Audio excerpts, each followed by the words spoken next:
The Empathecary Podcast is a Mindgarden Media podcast in association with Screw You, Todd Productions.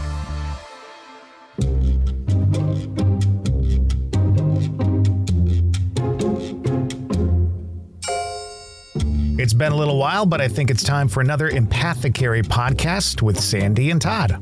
Hey, Todd. Hey. So this episode is going to be really cool because it's about something that I feel like we should all be doing at some point. Meditation. Meditation is so important because it helps you sort of clear your mind and get a handle on your day each and every day. Right. And there's different kinds of meditation and possibly some meditation ideas that you've never thought about. And we're going to talk about that this week. It's all about meditation, and it's on the Empathecary Podcast. It's next.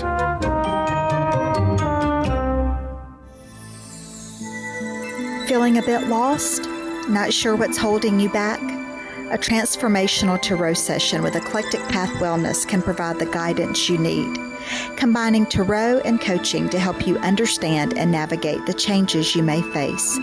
Heal, empower, and clarify your path. Connect with us on Facebook at Eclectic Path Wellness.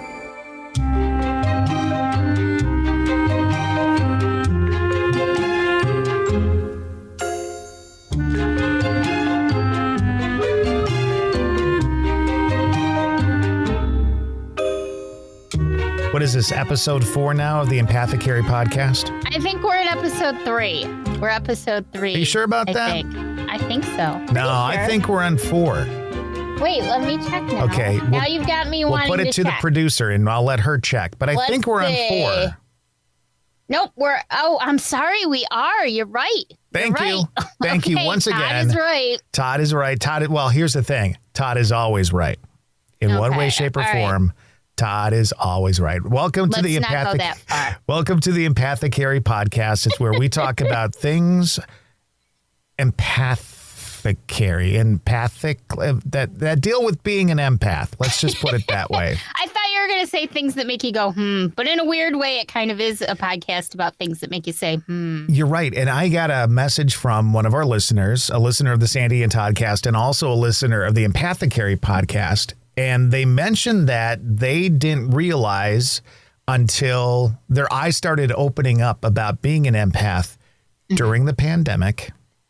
Yep. And then having listened to the first, count them 3, not 2, but 3 podcasts of the Empathecary, they're realizing more and more, hey, this is me. This is what I go through. And so I think that you and I, while we may have kind of had an inkling that something was going on before the pandemic, I think the pandemic really opened our eyes to being empaths.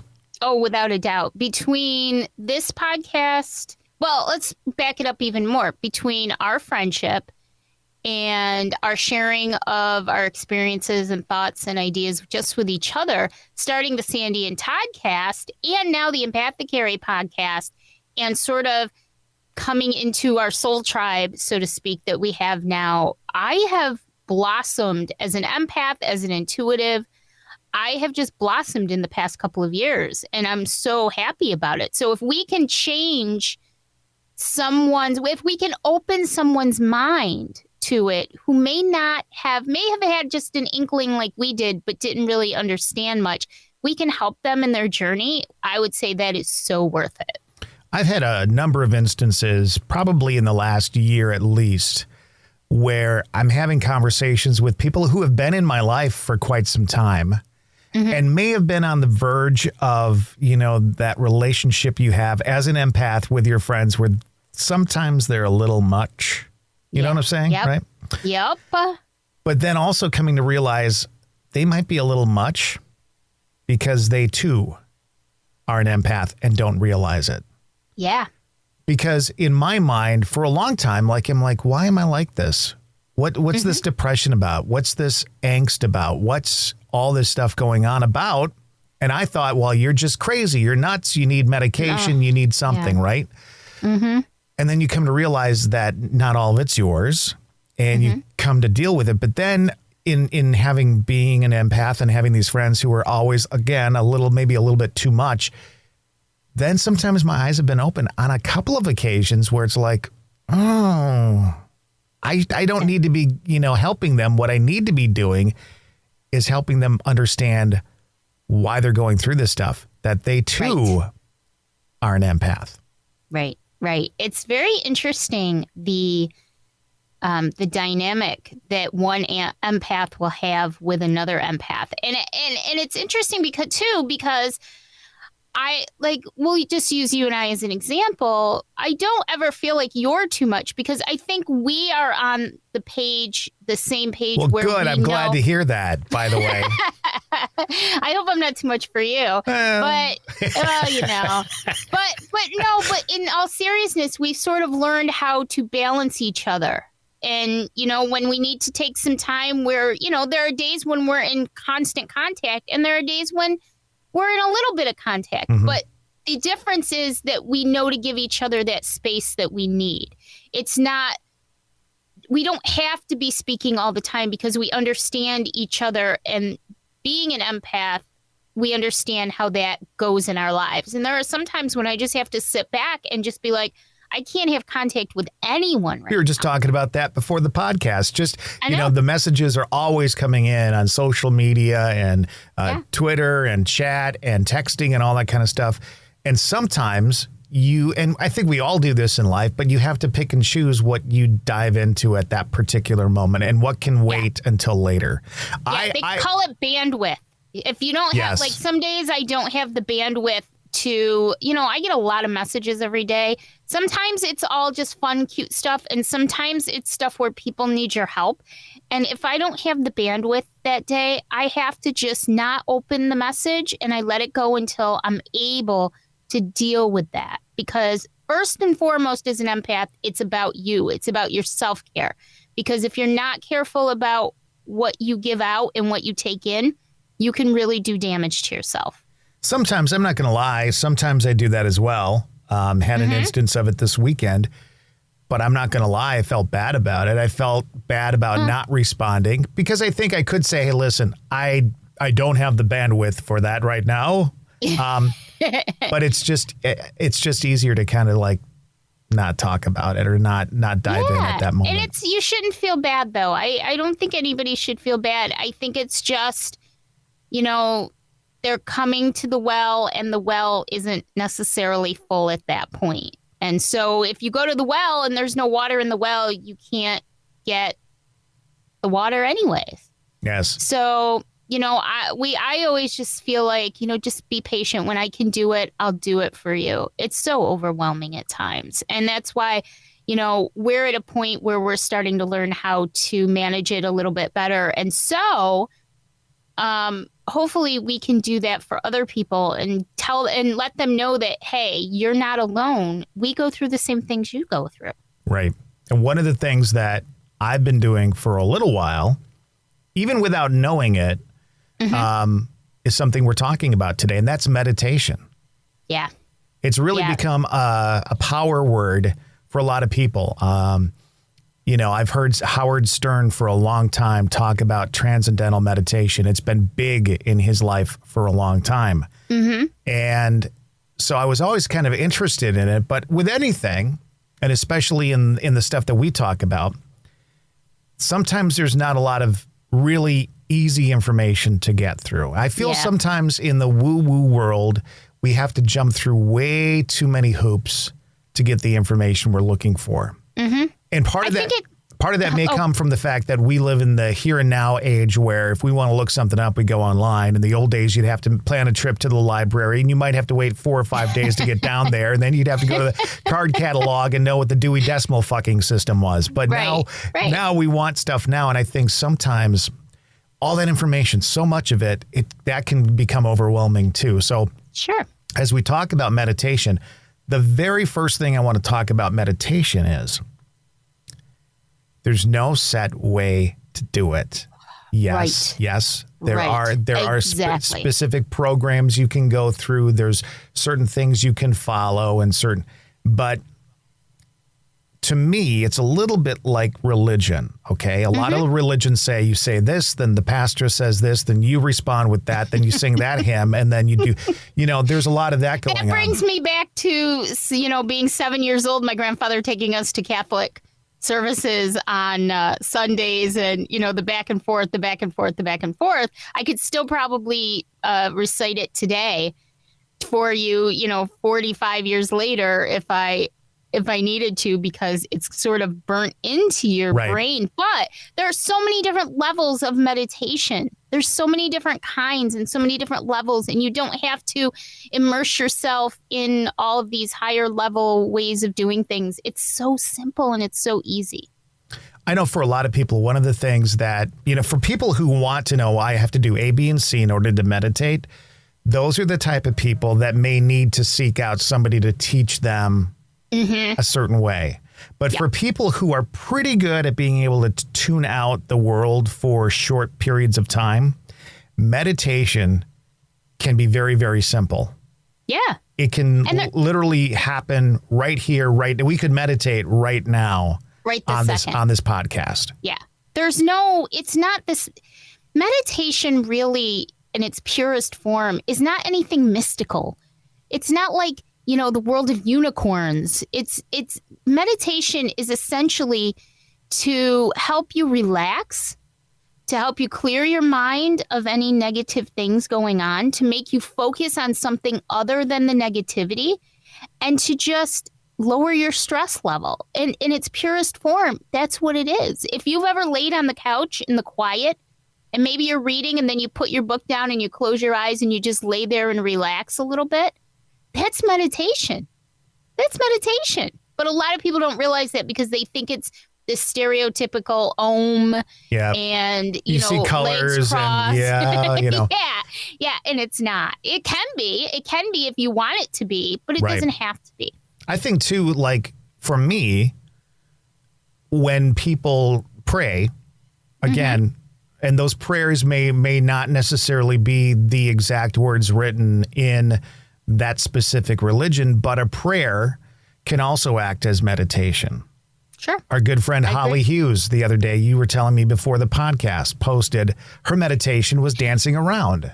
Yeah, that's what she does in the morning. She meditates and she does kind of dance moves. And I laughed at it because it was so cute. But at the same time, it's her way of meditating. It's what she's found works best for her in the morning. And if it works good for you, then that's all you need to know. You know, the questions I always get is like, well, what do you do? What do you say? What's in your mind? And I meditate in different ways. My favorite way is something I know that you do, and it's something that I've done for a long time. I never call it meditation, but it's literally taking a bath. Yes. I will take a bath. And it'll be a soaking bath, and I'll use bath salts and all that kind of crap. No bubble bath because I have very sensitive skin. But I will take a bath, and usually I'll light a candle or something like that, and I will just relax. Yeah. And I will do my best to push everything out. Occasionally, I might scroll on my phone to find something that I want to learn about or think about. Something light is usually not a heavy topic, and I might do that. Or I might just lay there with my eyes closed. It's so funny because I do the same thing. When I'm in the bath, like I might get on my phone, but it's not for Facebook. It's not for Instagram. Right.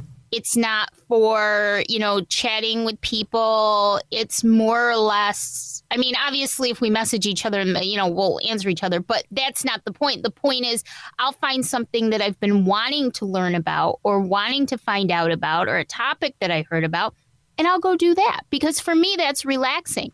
And that is meditating too. Just finding something to focus on that's outside of your physical and mental normalcy, I guess you could say. And sometimes I'll just lay there and I've fallen asleep in the bathtub because I'm so relaxed and I've been meditating and closing my eyes and relaxing that I'll actually fall asleep. Right.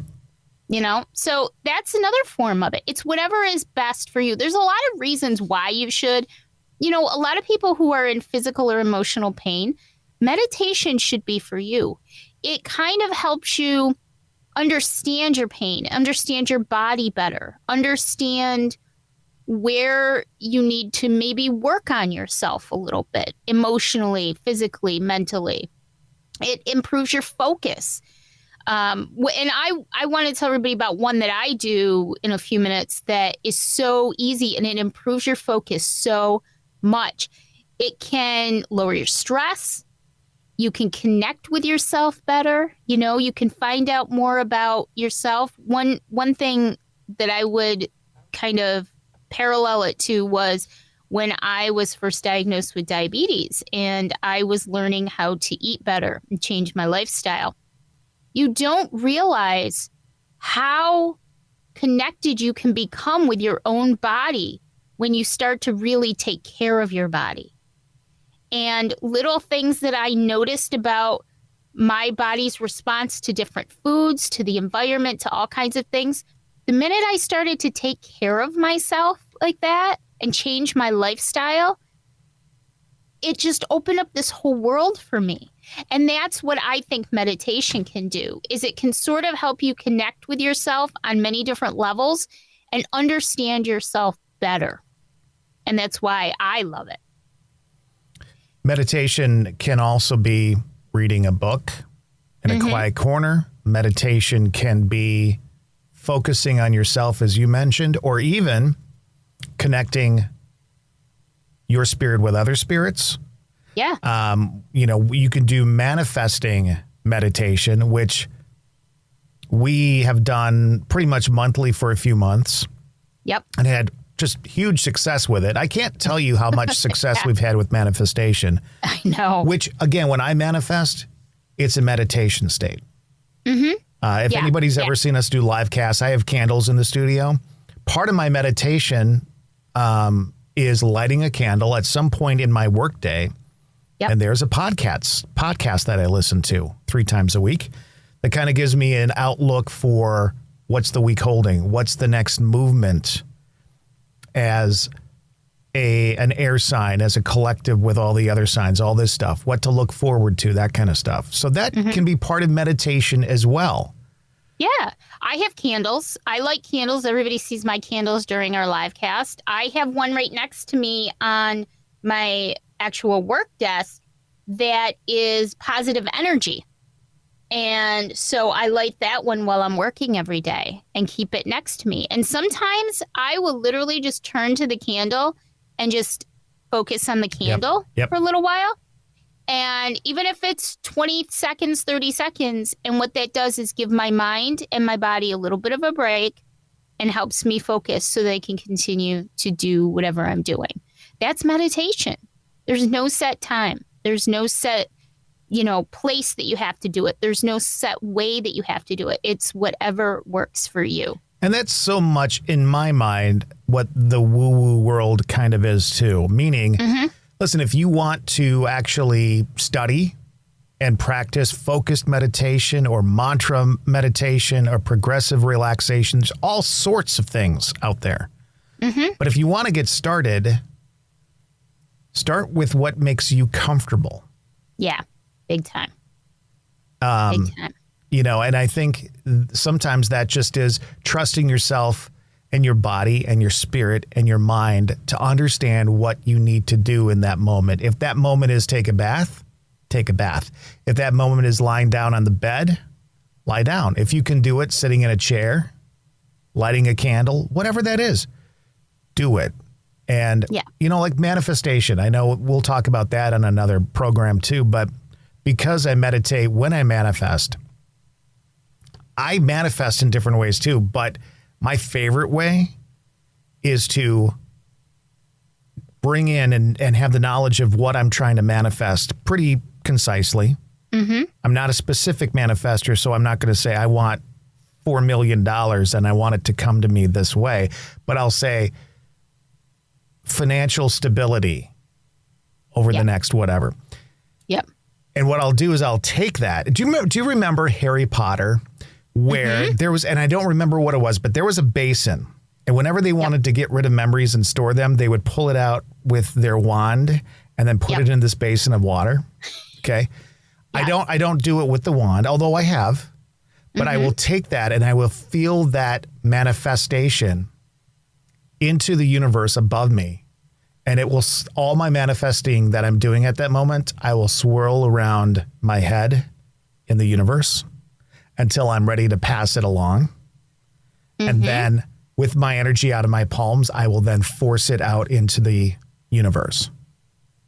You know, ever since you told me about that, I don't even know, maybe 5 or 6 months ago. And ever since, when I manifest, I do the same kind of idea. And not only does it seem to work for us, but it just, I don't know, there's something about doing it like that that makes me feel fulfilled and makes me feel so much better after I do it. I feel like I've just won the lottery. It's really energizing, isn't it? Like when you feel that power from your hands and you're shooting it out there, you feel like you're really working some magic or something. I know. It's a really cool feeling. And and we will get into manifesting maybe in our next episode, but, isn't that kind of what it's about, is to send your energy out into the universe with your intentions. And so the more energy that you can get when you send it to the universe, hopefully the more that will come back to you. And I will say the times that we've done it, it has worked. Sometimes the next day it has worked. So real quick story, though, on manifesting. I really manifested. Dave and I were taking a trip to Vermont, and I manifested like the night before. And I said, I really want to, I was trying to be as specific as I could be. I really want to win like the lottery. And so we were in Vermont, and we got some scratch off tickets, because whenever we go to another state, we buy their scratch off tickets. And believe it or not, I did win $2. Yep. But, hey, maybe we should be a little bit more clear on our intentions sometimes. I don't know, but I did win $2. I'm just saying. So, but meditation, so much the way to go. A lot of people, I think a lot of us do it. We don't even realize we're doing it. Well, that's the thing, again, because we're taught to think meditation is this thing where you have to sit down, like you said, cross-leg. It's got to be 20 minutes. You got to say this. You got to think that. You got to, and you don't need to do that. If you want to practice that occasionally and you have time to do that type of stuff, I think it's great. But I think taking just a moment of quiet time, reflecting on your life, remembering those in life that you possibly miss.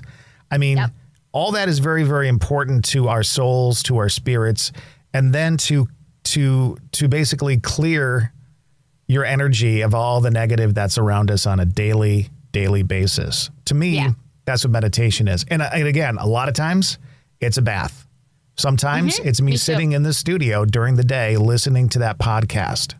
And I will tell you that if I've gone a day or two without it because it's been busy or I just couldn't find the time, I can feel it. I can tell that I never took that time to just be quiet, to be still. Yeah. I even meditate on walks. Yeah, you can. Like for me, it's that 30 seconds that I sit and look into that positive energy candle and just free my mind of everything. One of the other things I do is I focus on my breath, because it's so true, and everybody should try Thank God, this because just for fun. You should just carry some mints with you on that. Oh, be quiet. Be quiet. You're such a pain. You're such a pain. No, but it's true. Everybody should try it, because when you focus on your breath, breathing in and breathing out, it is impossible to focus on anything else. When you're focusing on taking a deep breath, holding it, and then exhaling it, that's all you're thinking about. There is nothing else that exists in this world when you're doing that. And it's the wildest and coolest thing ever. But what it does is it frees your mind of anything negative, anything heavy, anything stressful. And it just makes you focus on you.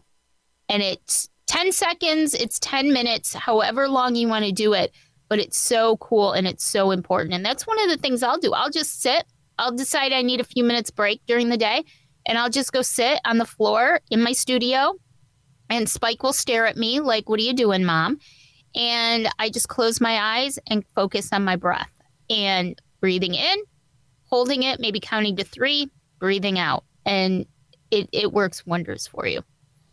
I find too, taking my dog for a walk. Depending on when you're listening to this, where I'm at right now and this time of year, it's autumn. Mm-hmm. And usually by now we've had some snow and it's turned cold, but the last several days have been just gorgeous. And so it's almost like an extended autumn here right now. Yeah. And to walk and see the leaves and hear the wind and hear the leaves crunch beneath your feet and just realize where you are in the universe. I can meditate while I'm walking. And mm-hmm. that's just, again, grounding myself. Yes. Getting grounded, because I'm an earth grounder, even though I'm an air sign. That really, really helps me. That's me too. I'm the same way. I'm an earth grounder. And so when I'm outside, there are times when I'll take Spike outside, especially in the fall. I don't know what it is about the fall, because I think the air is crisper and I think there's less, maybe, I know this sounds funny, but maybe less gunk in the air. And so I feel like I have a deeper connection with the earth and my surroundings in the fall. Always do. And I'll just stand there while he's in the backyard and I'll just take it all in. And that's me meditating. I'll take deep breaths and then I'll just focus on the beauty around me, what's going on, my gratefulness. It's interesting about meditation because scientists believe that 95% of our behavior each and every day is basically autopilot. I believe that. I believe that. And more and more as without even thinking. Yeah. And what meditation is the complete opposite of that. Meditation is mindfulness. Meditation is making yourself stop, making yourself focus, making yourself make a mindful decision to do that, to think about yourself. We all wake up and we eat breakfast, we get ready for work, we go to work, we drive to work. We could probably drive to work blindfolded because that's how we go each and every day, every single day. But meditation is that complete opposite. It takes you off of autopilot and makes you focus on you. And that's so cool. Well, I think we've maybe gotten the point across. Again, if there's specific meditation that you want to study, by all means do that. I think that the more you can learn, the better off you are. But for anybody, whether it is doing rituals or it's manifesting or it's meditation or it's any form of that. Yeah. Whatever feels right to you is right. Go with it. I think that's everything in the woo-woo world, the intuitive world. It's what is good for you. One of my favorite classes throughout my life in college, high school, college, were classes where we were allowed to be free thinkers. It wasn't, you must do A, B, C, and D. You must learn it A, B, C, and D. We were given the background and allowed to make the choices for ourselves. And that's basically what this really is about. Making the choice for yourself. What makes you feel good, what works for you. Be that free thinker and make your own choices. Right. Sounds good to me. Me too. I hope this helped everybody. And I will make sure you like our page on Facebook, the Empathecary Podcast on Facebook. And I will put up a simple meditation. Love it. If you're still not sure where to start, I will put one up for you so that you can sort of start there and then expand it the way that you feel you need to do.